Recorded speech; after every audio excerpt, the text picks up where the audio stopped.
thing.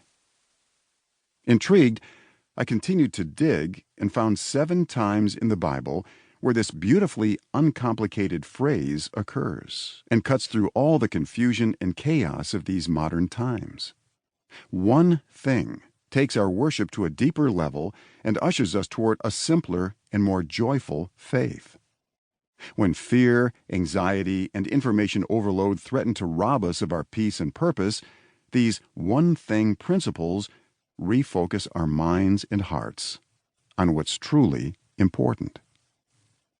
My prayer is that as you listen to the words of this book, you would step confidently into the abundant life that Christ has promised in John chapter 10, verse 10.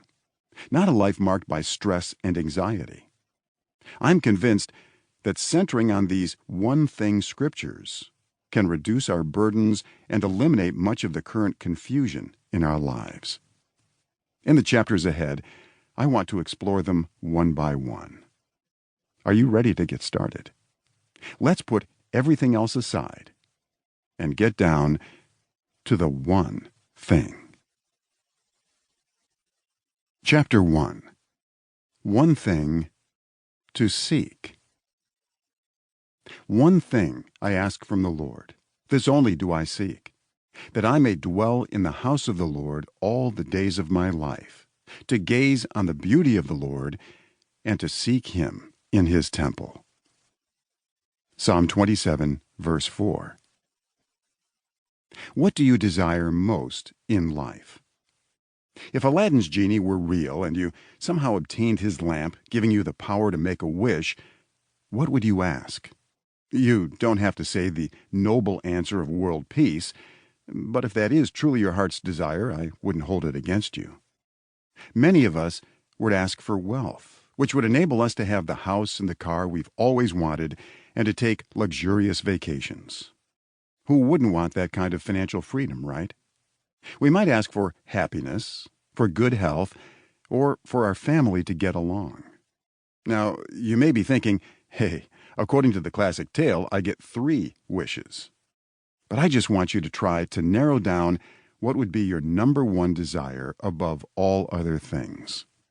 This is an intriguing question that is fun to daydream about. We've all done it.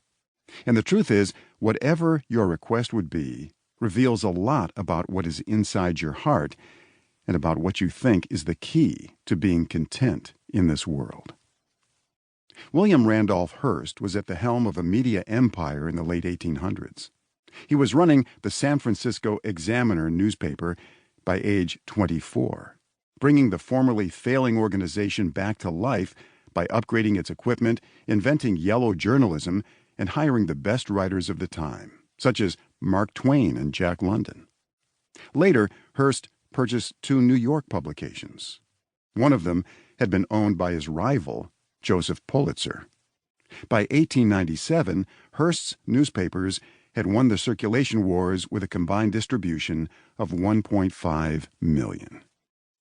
After a failed stint in politics, Hearst continued to grow his media empire to include 20 daily newspapers, read by 1 in 4 Americans by the 1920s, 11 Sunday newspapers, 6 magazines such as Cosmopolitan, Good Housekeeping, and Harper's Bazaar, and more. When Hearst's mother died in 1919, she left him the family's fortune. Hearst's father had been a gold rush multimillionaire, which included a 168,000-acre ranch in the Central Coast area of California. Can you imagine? What a gift, right? Most of us are lucky if our parents leave us some old photos, china dishes, and maybe a crock pot. Well, Hearst spent decades and millions of dollars building a 68,500 square foot castle on that property. He acquired many exotic animals, many of which had the freedom to run on the ample acreage. These free-range animals included elk, American bison, antelope, camels, red deer, llamas, ostriches, emus, Barbary and Alaskan sheep, oxen, yaks, and giraffes. Other animals such as grizzly and black bears, lions, tigers, macaws, kinkajous, coatamundis, monkeys, swans, storks,